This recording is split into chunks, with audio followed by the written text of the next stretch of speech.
Middle asset چاہے تو India, خاص طور پر انڈیا کل پاؤں میں گر جائے، مڈل ایسٹ کے بھی اور مسلمانوں کے بھی، اگر آج تجارت بند کر دیں۔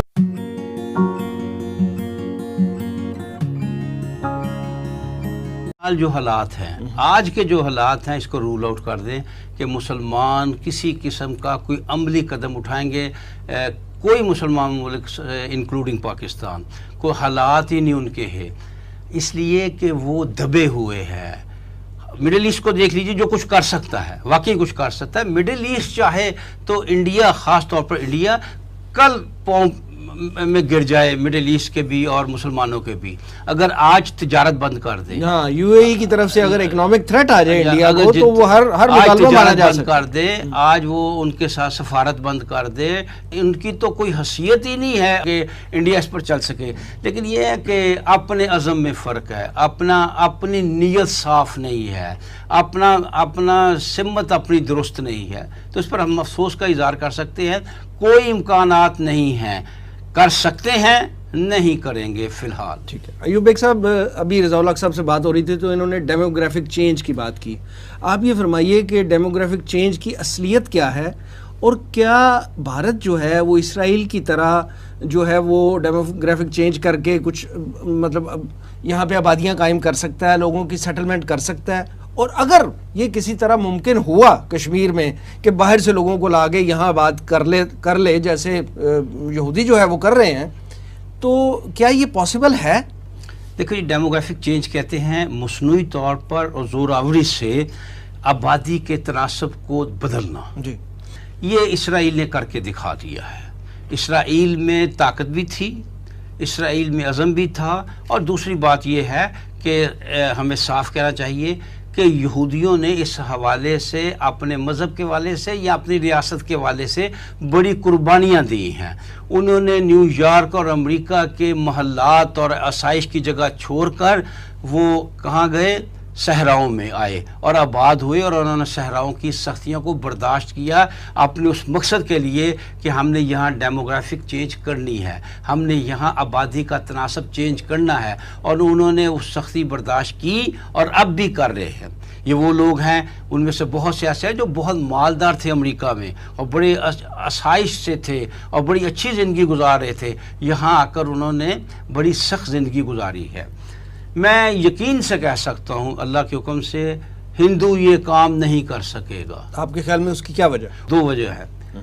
ایک تو ہندو کی کمٹمنٹ اس طرح کی نہیں ہے جس طرح کی یہودی کی اسرائیل کے لیے کمٹمنٹ ہے، یعنی اپنے مذہب کے حوالے سے اور اپنے دیش کے حوالے سے ہے بھی، تو مذہب کے یعنی کشمیر کے حوالے سے نہیں ہے کہ انہیں ایک عام ہندو کو کشمیر کی اتنی ضرورت نہیں ہے جتنی کانگریس یا بی جے پی کی حکومت سمجھتی ہے۔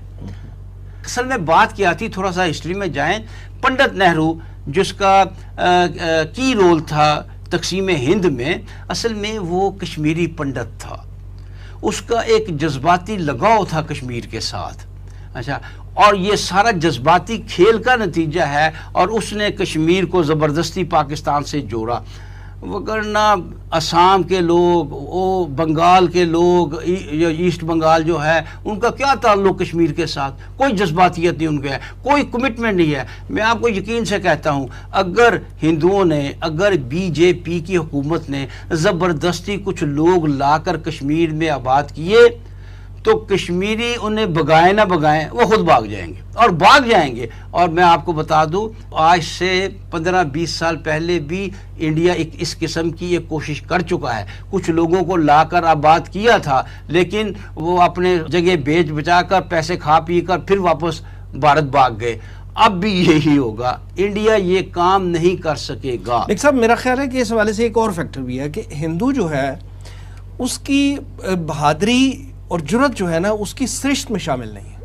آپ یہ دیکھیں کہ جب مشرقی پاکستان ہے، اگر اس میں بھی گھر کے بیٹی اس کے ساتھ نہ ملتے تو وہ مشرقی پاکستان میں بھی کامیاب نہ ہوتا۔ آپ نے بالکل، اور اگر وہ وہاں پہ آ کے مطلب وہاں پہ رہنا جو ہے، کشمیر میں آ کے کشمیریوں کے مقابلے پہ آ کے وہاں پہ آباد ہونا کوئی آسان کام تو نہیں ہے، یہ ان کی سرشت میں ہی نہیں ہے میرا خیال ہے۔ میں آپ سے 100% اتفاق کرتا ہوں، اور میں یہ اعتراف کرتا ہوں کہ یہودی ان کے نسبت بہادر ہے، صحیح۔ یہودیوں نے جو جنگیں بھی لڑی ہیں 74 والی بھی اور اس سے پہلے 48 والی بھی اور اس سے پہلے 67 والی بھی بڑی بہادری سے لڑی، اس میں کوئی شک نہیں، دشمن ہے لیکن ہمیں حقیقت کا اعتراف کرنا چاہیے۔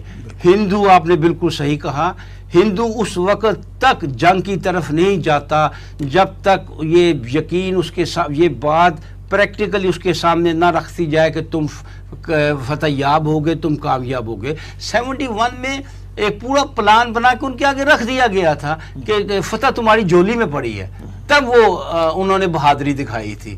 لیکن اس صورت میں ہندو آگے بڑھ کر یہ کام کرے، یہ ہندو کی سرشت میں شامل نہیں ہے۔ آپ کی بات بالکل درست ہے۔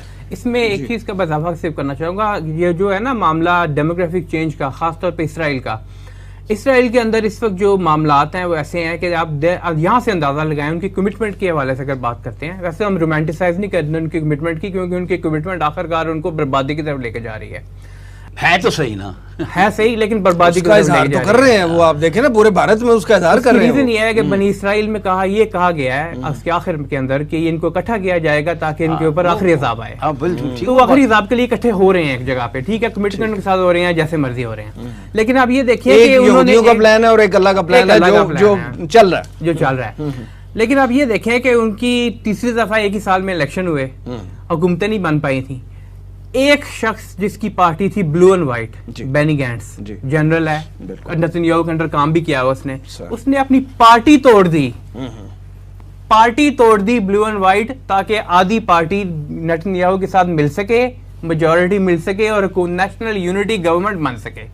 اور اس کے بعد اعلان کیا کہ جارڈن ویلی کو نیکس کرنے جا رہے ہیں ہم، ویسٹ بینک میں 7000 نئی سیٹلمنٹس بنانے لگے ہیں، سیریا پہ حملے شروع کر دیے اور ادھر ادھر اور جگہوں پہ حملے بھی شروع کر دیے۔ پاکستان کو کوئی سبق لینا۔ انڈیا اس لیے بھی کامیاب نہیں ہو پائے گا ان چیزوں میں کہ علاقوں کا اور ان چیزوں کا بھی بہت زیادہ فرق ہے۔